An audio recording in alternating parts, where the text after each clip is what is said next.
Back to Show Me Trucks. In this video, I'm gonna finish up the flatbed that's on my 1936 GMC. If you stay till the end of the video, I'll give you guys a more detailed description of things I did to the bed and the reasons I did it, the reasons I used certain materials, and the amount of labor, and some of the things that I regret. But I hope you guys enjoy. Follow along. Later.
finally get done with the truck bed. Long project, a lot of TIG welding, which took forever, and then so many issues with carriage bolts. I used the galvanized carriage bolts because I felt like the nicer ones would stand out on this truck because it looks like 80-something-year-old truck. So I'll give you guys a little tour, but it's just a stake bed. I use cedar boards all the way around. It's fully TIG welded. These bed strips, if you didn't see the other videos, are just like 67 to 72 long bed strips that I had cut down and only used the long ones. If you know, the fender wells on the Fleet side have little short bed strips in the front and back. And then I recessed it so that the wood actually sticks up higher than the bed strips. And then I used carriage bolts on all these, and I was going to use nylon nuts, like locking nuts, but after all the issues I had, I was really afraid that if I used a nylon nut and it ever got kind of stuck on there, when I went to take it off, it would just spin in the wood and not hold the carriage bolt part. These parts where I made these little corner supports have squares in them that hold the carriage bolt, but the other ones don't. Cedar's a really soft wood, but it's lightweight, which is something I wanted. I like the look of it. It's a little different than just a regular pine or poplar or something like that. The one area I didn't like, but I didn't really have a choice, was on the sides. I needed something to hold the side of this wood down, so the carriage bolt would just spin in the cedar, so I had to use these little washers that have little prongs. Looks a little not period correct, obviously, but whatever. It is what it is. So it's done. Also, if you didn't see, these supports have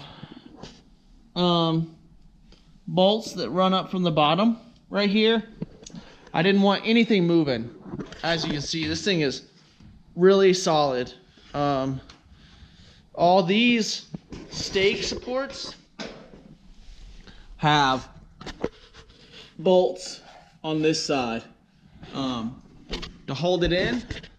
That way nothing moves. I know originally, I'm sure you just jam wood down in there, but I didn't want any rattles. Obviously this truck is gonna have plenty of rattles, so if I can eliminate any of them, go for it. I will tell you another hard part is, if you know anything about these bed strips, is when the bolt pulls down, it actually kind of like springs, it pulls down and puts like a spring tension on the boards. Well, I didn't clarify exactly to my helper, and I pulled the bolt down. I was working on the bottom. I pulled the bolt down too far. Kind of doesn't look exactly how I like. Any project like this, anything that stands out, if everything else looks the same, if you got one bolt out of the 42 or whatever's in here, if it's sitting down too far, it stands out and it will drive you crazy if you're kind of anal like I am. So whatever, it's done. It's on there. It's supposed to be on a patina 36 GMC. I totally get it. But I'm happy. It's all solid. If you didn't see in the other one, let me get this light down here. If you didn't see in the other one, it's just got these 2x4, I think 40 thousandths or 60 thousandths box tubing supports. I also recessed all those nuts. If I had to do it again, I probably wouldn't do it that way, because all these carriage bolts, maybe just because they're galvanized, have the worst threads of all time. If you use a nylon nut, which must be a different thread. Also, it's all bare metal, so eventually it's going to kind of match the rest of the truck.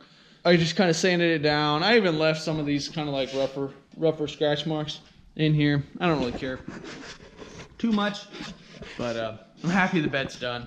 Now, in the next video, you're gonna see me working on the spare tire bracket that sits under here. Also, a little sneak peek of the chimney I had to put on my gas tank so that I could use a sending unit out of like a square body. My last gas tank was 10 inches deep. This one's only 7, so I made a little 3-inch riser on it. TIG weld and all that on threatened metal was scary because I think that gas tank is almost $300 how it is. So it's really fun to cut a big hole in it and TIG weld and hope you don't just blow a giant hole and have to try to fill it in with TIG, which is way more tricky than MIG welding. So that's how the bed turned out. I hope you guys enjoyed it. Also, if you haven't seen, wood for the bench seats, and I made the wood for the floor. I need to paint the back sides of these, and in a couple days the foam is coming in, and I got a hide of leather, so I've never done seats fully with the foam, so pretty excited to do that. And then I still need to cut in my brake pedals and set all that up, but the bed's done. That was a huge project. Obviously it makes the truck feel like there's the potential it might get done before I die. Next, I also need to do the engine mounts. I'm gonna redo them. I didn't really like how they were turning out before. I thought they looked a little too bulky for this truck. So I'm gonna do that again. Plus, one of the viewers said they'd like a more in-depth how-to on engine mounts. So we'll see how that goes. So hope you guys enjoy. Make sure to subscribe. It helps me feel like you guys care. And thanks for watching.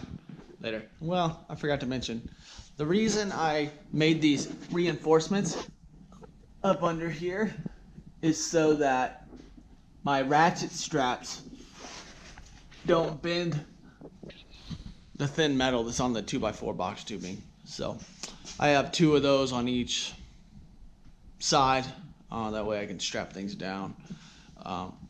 That 40 thousandths steel is not very strong, so I put a 3/16 plate.